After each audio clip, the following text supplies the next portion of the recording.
Born Primitive Outdoor is proud to partner with Montana Knife Company, Marsupial Gear, Evolution Outdoors, Sheep Feet, and Capture Gear. Thanks for tuning in, and thanks to our sponsors.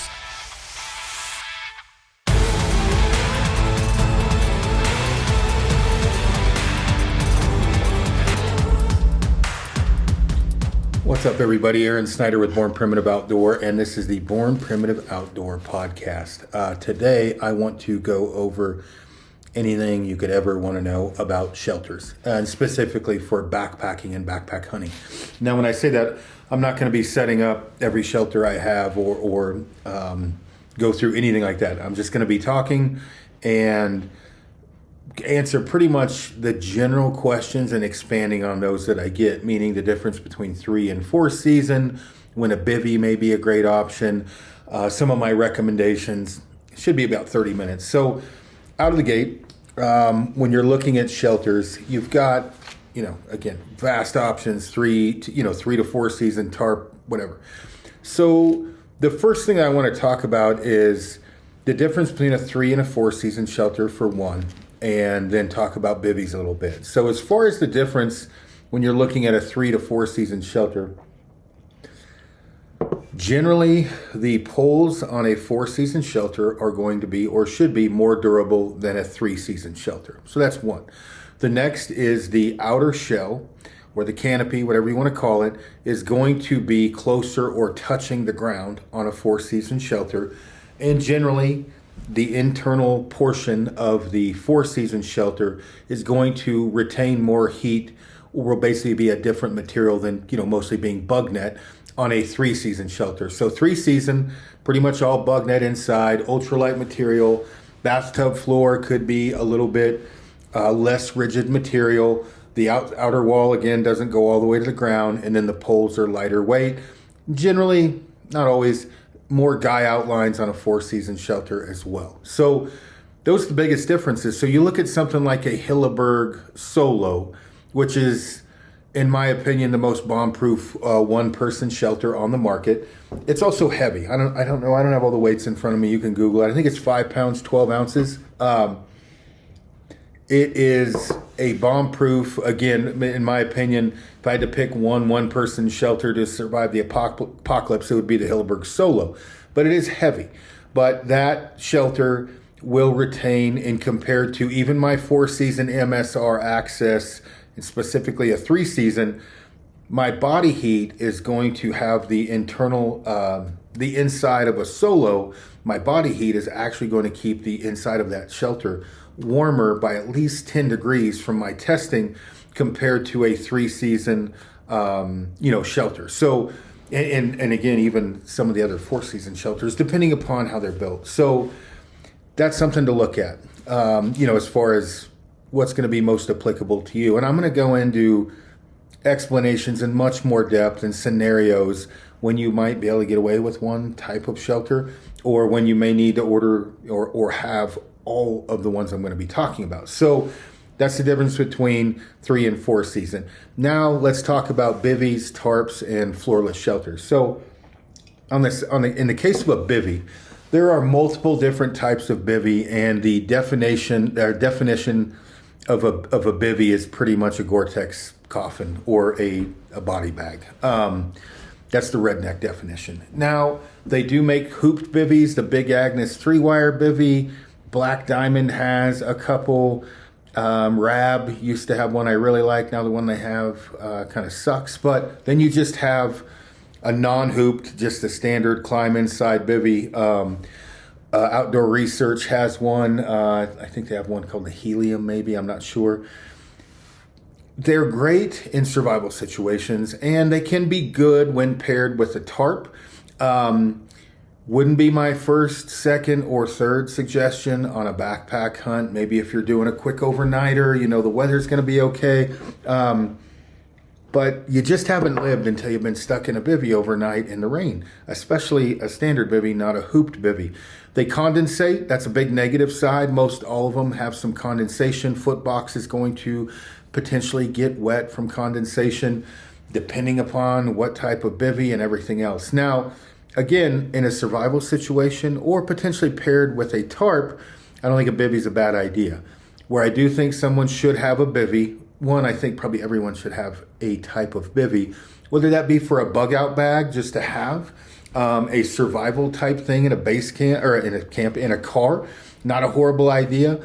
Not a bad idea to have one in a base camp if you're normally staying in a wall tent, but you might spike out overnight real quick. Not a horrible idea. Or again, if you're sleeping under a tarp, it can add some versatility to that. So would I ever go back to using a bivy? No, I probably wouldn't. If I had to, I probably would. But unless it was a hooped bivy, I probably wouldn't do it. Now, if I could design my own hooped bivy, I would probably change that a bit because I do think there's a market for something like what Rab used to offer. I think it was called the Ridge Raider or the Ridge something. But for what's on the market now, Big Agnes is the closest and it still condensates too much. So I'd probably, if I was going to make one, I'd make it out of event, add some hoops, some size to it, and, make it pretty damn lightweight. Now, bivy and a tarp combo. That can be pretty versatile. And when I say that, if you're running an ultra lightweight bivy, not a hooped bivy, it's got, a little bit easier, maybe a 2/3 zip to get in and out so you're not climbing all the way down. Protecting, like if you have a down sleeping bag, protects that. And then you've got the tarp overhead. Tarp's protecting you some. If you get a little sideways rain or snow, it's not going to hurt anything because you have the bivy. You can pitch that in some pretty unique places in comparison to even a one-man shelter. And if you don't need, you can just lay it out quick, throw your pad in there if you get the right size bivy anyway. Oversized, throw your pad inside your bag. May not even need the tarp and it's quicker. Now, when you're sleeping in deer beds and things like that, sometimes you have to, or it makes it just simpler to use like a bivy and a tarp combo. So, you've got a side hill. I'll draw a little bit of pictures. So you've got kind of steeper terrain, and then you've got a deer bed right here, okay? And that is only, let's say, 28 inches wide, like a deer bed would be. You can't really pitch a one-man shelter in there. You're in a hurry. You don't want to pull off where you're at. You can pitch your bivy here, right? And then you can potentially, do some kind of a stake system with a tarp. That's a horrible drawing. Meaning, throw the bivy up, pitch a tarp kind of at an angle to the ground up top, on the high side, maybe use your trekking poles on the lower side. It's got some options. And when you get into like sparsely pines, bristlecone, things like that, it may be a little bit less unobtrusive to just throw a bivy in the middle of some bristlecone or sparsely pines when you're running around a tree line. Maybe pitch a tarp in that, but again, one-man shelter is generally going to be better. Now, as far as tarps go, I do think everybody, for the most part, should have a tarp. Whether they bring that with them all the time, really going to be dependent. But I think something like a 6x8 tarp or bigger, made of ultralight material, whether that be, I think the one I've been running now is from Argali. There's multiple options out there. It's not a horrible idea to get out of the sun or the rain on midday glassing. And again, for survival situations, you don't necessarily have to pitch it. You can wrap yourself up in it like a taco, whatever's going to get you through the night, retain some heat. So I don't think it's a bad idea to have a tarp, if everyone can afford it, in their arsenal. Now, there's a lot of you've got multiple different types of material. You've got Cuban fiber and then sil nylon, sil poly. Sil poly doesn't stretch, sil nylon does. Cuban fiber is loud as shit. It's very lightweight. So, you can look at like what Argali's got, which is a sil poly. Hyperlight mountain gear makes there's a bunch of them out there. I do think everybody should own a tarp, but I don't think that for an all-around shelter, a tarp is ever going to do it for you. It's really more for a summer fast packer type shelter, scouting, and the weather's going to be good. You're just trying to get out of the sun, potentially a squall coming through. But the tarp system can really bite you in the ass unless you're really experienced. You know what you're doing. You probably don't want to run just a tarp unless you really know the weather and it's earlier. When I say earlier, summer months, not pushing into late or mid-September. You can get away with it, but it could push you off the mountain depending upon how bad the conditions get. So Now going with floorless shelters, like a teepee, like I'm running the Argali Rincon. It's a 2-person shelter, so it's really more of a one. Now, when you run the floorless shelters, I mean, you can do, when you're diving into this, you can run something like a Hilleberg shelter or a lot of different shelters, and you can pull the internal portion of the shelter out and just run the shell. Now, back in the day, this was how people saved weight. The original thing was, people would more or less cut the floor out of their shelter, so to speak, and it saved weight. Does it work all the time? It certainly can. So if I had to choose a shelter or pick a shelter for a person that was on a budget that could only afford one system, when I say that, for one person, an example would be the Argali Rincon. You could potentially add the bug net, and then you could add the stove. Stove gets you well into 4-season, meaning you can burn yourself out of that thing throwing firewood in the ultralight stove. Ultralight, fast packer system, no internal bug net. And then again, you can add the bug net, and as the winter gets colder, you throw the stove in. Now, is that an answer to everything? The only thing that I would not suggest that for, and they do handle wind extremely well, but when you look at, let's say, a late season caribou hunt in northern British Columbia, the Northwest Territories, I'm picking a Hilleberg for that. And I love Argali and Brad over at Argali. And even above some of my MSR 4-season shelters, you can't beat the Hilleberg. But if I was going to pick one shelter and I'm not doing anything crazy high winds, and again, the Argali does well in wind, just not as well as something like Hilleberg Solo is going to do. So something to think about as far as that goes. Like if I was going to suggest just one, you can, again, go floorless, no bug net, add the bug net, add the stove. So it's a good option if, right? And again, when that if is insane snow load and insane high wind. Now, that's not to say a floorless teepee type shelter can't handle insanely high wind. It can. It's not to say it can't handle snow load. It can. But if you're running a vertical carbon pole or a trekking pole, you're dealing with 60 mile an hour winds, that Hilleberg is just going to be better. Now, as I say that, there's a ton of other options, and I'll go down the line on those later on. If money was not an option, you would want to own all of these, which I do. But so let's dive into some of the downfalls of this is whiskey, by the way, I am drinking. Some of the downfalls into the ultralight 3-season tents that can really get you into trouble. Running a 3-season ultralight shelter, when you're looking at something like a Big Agnes, Fly Creek, there's other options. Those are going to be fine below tree line and pretty much through the summer months, no problem whatsoever. Nemo, what the hell was that Nemo called? Osmo, something, whatever. Crazy sub 2-pound lightweight shelters. Those are going to get you done through the summer months. You push that into September, into elk season, high wind, above tree line, you're probably going to destroy that thing. It's probably going to blow down. You're going to get some holes in it. And it's not the manufacturer's fault, right? You cannot have your cake and eat it too when it comes to, you just can't have, when I work construction, they said, you can have quantity, quality, or cost efficiency, and you can pick any two of those you want. It's kind of the same with a shelter. You can go lightweight, right? You can go durable, you can go cheaper, you can go a lot of different things, but you can't have all of them. So when you're looking at that 3-season shelter, you would be fine with a relatively lightweight 3-season shelter into September for elk season. You might be cold on some mornings, compared to a 4-season. You might get a lot of condensation. Some of those lightweight shelters do condensate. Hillebergs all of them condensate, but you can have, you're cramped in there if you're going really lightweight with a one person.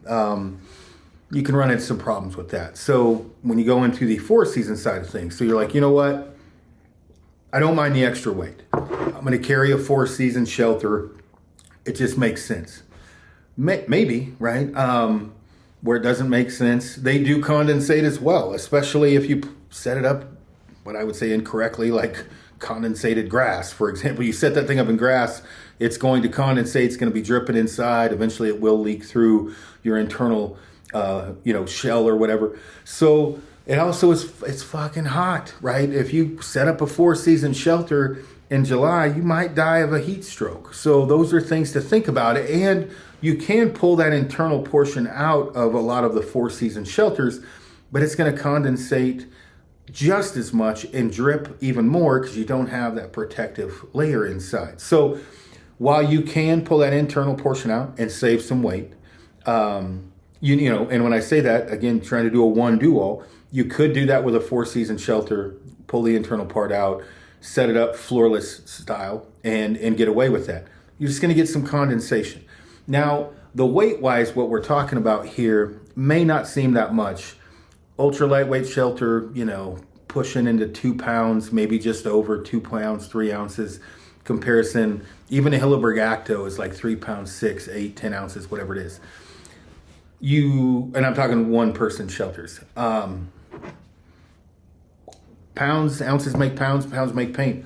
You will get to a point on a bad hike in or a bad whatever where you really start to look at cutting the weight down, and a shelter is an easy way to do it. You just kind of weigh it out, what you're needing and what you're doing, and budget is a big part of it. So long-winded answer, there is no right answer. There's no one do-all, but you can get close. So where you can get in trouble that 4-season, as I said, when I say in trouble, it's going to condensate and it's going to be a little bit heavier. Even when you pull that internal portion out, they're not exactly lightweight depending upon the model you have. Now, there is a lot of different options on the market today that I think are worthwhile looking at. And this is all across the board. So some of them, Durston is a newer company that's crushing it. I have one of their, I guess it'd be the X-Dome tents. I would have 0 issue hunting most of the year in that thing. It's a badass shelter.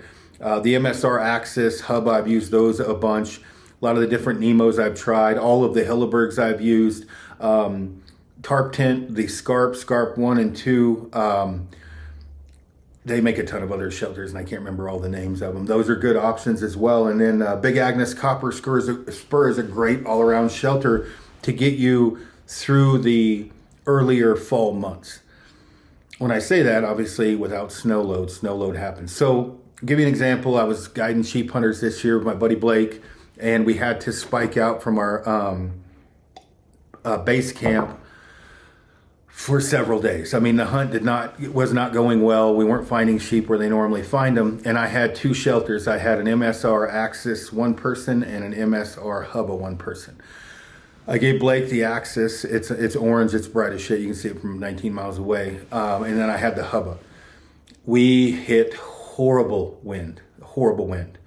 And the Hubba that I have has aluminum poles, and the Axis has carbon poles, I've never had issues with those carbon poles. If you read reviews, people have had issues with those carbon poles. I have not. But what I can say is that Hubba that I used did not survive unscathed. And there was some holes in it. There was definitely one of the guy outlines ripped out. And I knew that going into it. When I say that, I grabbed 2 1-person shelters because I knew Blake and I may need to spike out. But the moral of the story, in 1 6-day period, the Axis held up as any 4-season shelter should, and the Hubba did not. And it is not the manufacturer's fault. I see reviews sometimes of guys, bashing shelter companies. And I don't get too involved in defending anyone, but you got to accept that what you bought is only it can only handle a certain amount of things. Like, you can't go buy, a Mustang GT 500 and go 4-wheeling in it, right? It's going to be the fastest car around, or one of them, but you can't go 4-wheeling with it. You can't expect to buy a 3-season shelter and put it through 50, 60 mile an hour winds and expect it to not blow down. That doesn't mean the shelter sucks. That really just means that you put it through shit it shouldn't have been going through. So, all right, quantify that, okay? 1 6-day trip, whatever it was, 5 to 7 days. If you are using a Hilleberg Solo or Acto, no problem. make it through all of that. I believe the Durston would too, as well as the Scarp from Tarp Tent. It's going to handle all of those situations. No problem. And over the course of 3 to 5 years, heavy use, you might have an issue. You look at a Hubba, some of the Nemo shelters, 3 seasons, the Big Agnes's, you are going to run into some problems in one season quickly, like I just talked about. Now, if you toned it down a couple levels, right? You're not doing exactly what I did. You're still going to have some issues with a 3-season shelter with hard use over the course of 3 to 5 years, where you're not or shouldn't with a good 4-season shelter within reason. Some of the other things to look at to add life to your shelters, there is a certain amount of guy out lines that are sent with shelters. And that does not cover every tie out point on the shelter generally. So I really suggest for people to have the availability and option of adding the guy out lines that are not included and using those when needed. And that will really help extend the life of your shelter, especially with snow load and wind load. So when you get your shelter and you tie out where it tells you to, and you've got all these other tab loops, those are for additional guy out lines. But because of the race for lightweight, meeting that parameter of what they have to fit in with the cool kids of the weight that they should be at.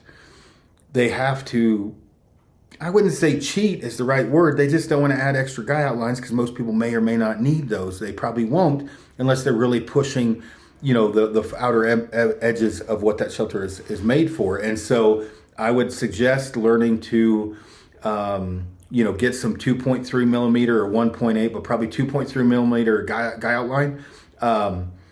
Tie a bowline onto the tie out point, learn how to tie a a taut line hitch, and add those extra guy outlines. It can save you in high winds and snow load with the 3-season shelter. Now, moving on, what would the shelters be? What would I choose today if I had to pick 4 shelters, let's say? And that doesn't mean maybe I buy them all at once or maybe whatever, it'd be over time. So out of the gate, the Rincon from Argali, the bug net, and the stove. So that would be one. Some type of a flat tarp, whether that be from Argali, Hyperlight Mountain Gear, some of the other options. Something in that 6x8, 8x10 range. That would be number 2. I probably would not opt for a Bivy. I've already used up 2 out of my 5, where I got 3 left. So the next one's going to be an ultralight or relatively lightweight 3-season shelter and a 1 or 2 person, depending upon, your what you like. Do you want more room? You want less weight? So an MSR Hubba might be one of my options. Copper Spur might be one of my options. Something like that. Basically just a standard 3-season shelter, 1 or 2 person. Now I'm down to 2. Generally, I'm going to pick, this is just for me, when I say that we're talking about 1 or 2 person shelters, I'm probably going to pick a heavier weight 4-season shelter and a lighter weight 4-season. So I'm probably going to go with an MSR Axis, potentially, or maybe a tarp tip Scarp 1, or a Hilleberg Acto. That's going to be one of my picks. And then my final is going to be something like a Hilleberg Solo or Nalo 2. Now the Nalo 2 is a 2-person, little bit heavy, but not horrible. But that Solo, the Solo is probably the one I would go with. So that's going to give me 5 shelters. That's going to get me through just about anything as far as the roughest condition goes. And again, when in doubt, I always pack a little bit beefier shelter than I need to be safe. That Hilleberg Solo, it is heavy. Again, it's between 5 and 6 pounds for a 1-person shelter. It's not ultralight, but you're not going to die in it. So that's important. The only thing that I would probably swap out that I don't have enough experience with is the Durston X-Dome shelter. I would probably swap that out potentially for either my 3-season shelter or my lightweight 4-season shelter. I just don't have enough time with it. So I think I've talked about this part enough. The next thing is going to be hammocks. Now, I had not slept in a hammock until this year. I did not like most of the ones that I had used. And this year, I had a Blackbird XL something, a Ridge Runner, an Amok, and a, good Lord, the company out of Utah. I should know that. I'll think about it. Good Lord, I can't believe I can't remember that. Anyway, the best sleep I've ever had on the side of a mountain was in that Amok hammock. And that Amok is weird because if you tie it out from here to here, you don't sleep this way, you sleep this way. And then you pendulum, right? A little weird getting in at first. I got the ultralight. It wasn't that heavy. I got the giant tarp. I think it's a 12 by 14 tarp or 12 by 12 maybe. I got the bigger tarp with it. I had zero issues with that. I did not get cold. I wouldn't want to get in that thing drunk. You'd probably fall out or even heavily buzzed. But I slept like a rock. I was getting 7 to 8 hours of sleep elk hunting. My sleep score was in the 70s to 80s, which for me is amazing. Lots of lots of storage points on the inside. Now, would I push that into 4-season? Probably not. I'd absolutely push that into September without a problem. I didn't get cold in it. I slept in a 20-degree Argali bag. And then when I pushed it into colder months or colder days, I slept in a Western Mountaineering Badger that I got from Hermit's Hut with Gore-Tex Windstopper outer shell. I had 5 ounces of overfill added to that. And when I say added to that, so it's really more of a 5-degree bag, and then I slept in the 0-degree Argali. I was never cold, no issues whatsoever. What I would do in the case of the Amok is I would probably add some Tyvek, like a 3x3 sheet at the foot, so when I get out of it in the morning, I'm stepping on Tyvek instead of, the ground floor. Now, I do know people that do the underquilt thing and sleep in 4-season temperatures all the time in multiple different types of hammocks. Probably not going to be, not for me. Biggest thing is I like to turn my MSR reactor on, even though you're probably not supposed to heat the tent up a little bit. I warm my hands up with it. You got to get out of you can't pee in a water bottle, you can pee in a water bottle in a hammock, but if you have to get up or whatever else, it's not quite as comfortable, depending upon what you're doing, as getting out of a tent. And when I say that, meaning you're pretty much stuck in that where you can move around in a tent. Now, I personally brought a Gatorade bottle in. Actually, it wasn't a Gatorade bottle, it was a lightweight water bottle. I pissed in that, so I didn't have to get out in the middle of the night of my hammock to pee, because I'm lazy. I just peed in the water bottle, dump it out, pee in it again the next day. Pretty simple. So I have changed my mind a little bit on hammocks when it comes to that Amok. It's AMOK. And that giant tarp that I ordered with it, it was pleasant. I didn't have any issue with it, and I went through September with no problem. Slept good in it. You don't get as much screw around area in a hammock, but you probably will sleep better, especially on the lay flat type hammocks like the Amok. But there is some downsides, and I wouldn't push it into 4-season. Now with the Amok, I'm going to Google while I'm talking. I'm going to Google and figure out the name of the hammock that I cannot remember. With the Amok, you have a few different options. You can get a heavier layer shell. I had the one that was basically mesh, but it wasn't an issue. Now, would I add that into one of my 5? I would say that Haven was the other one that I had tested out. The Haven was extremely comfortable. It was just heavy, but it was comfortable. But they have one out called the Spectra now that's lighter weight, so that may be an option. But a Haven is not one that I would use for any serious backpacking. It's more of a car camping hammock for me at this point. I haven't tried out the lighter weight one. Would I add that to my 5? Yes. So my 5 that I gave originally was certainly for pre me testing out a hammock. So where I would probably swap out that hammock would be potentially a 3-season shelter. It could also be I would swap it, when I'm saying swap out, if I had to only have these 5, I would 100% swap out my 3-season shelter for that Amok hammock. It was just so comfortable. So A few things to think about. I brought up the guy outlines, very important. Some of the other things that you can do, potentially from other than adding out guy outlines, learning to tie a taut line hitch. You can get rid of some of the toggles, might lose some weight. I also would look at potentially swapping out for some of the stakes that are offered. Surviving high wind, it may be better off to add 4 for the pinnacle point. Guy outlines, maybe a bigger groundhog, MSR groundhog stake, something like that, might help you survive the night potentially. Also, learn to do dead man anchors if needed, especially if you're using a tube style tent, not a freestanding, and then rock out your guy outlines and do it correctly where you're not rubbing, making sure you're not going to rub the guy outline to have it break on the rock in the wind. So make sure, look into rocking out your guy outlines and your stakes in high wind, things like that. So I've been on 30 minutes. Hopefully this answers a lot of the questions I've been getting on shelters. But if you have any more questions or you have comments or different ideas or you think I'm full of shit, throw it in the comment section. I'll answer whatever I can. But I appreciate everybody tuning in. And again, there is no one shelter that does everything. But I think, as you look into this, you probably, depending upon how much you're in the field, can choose 1 or 2 and get by throughout the year and be in pretty good shape. So thanks for tuning in.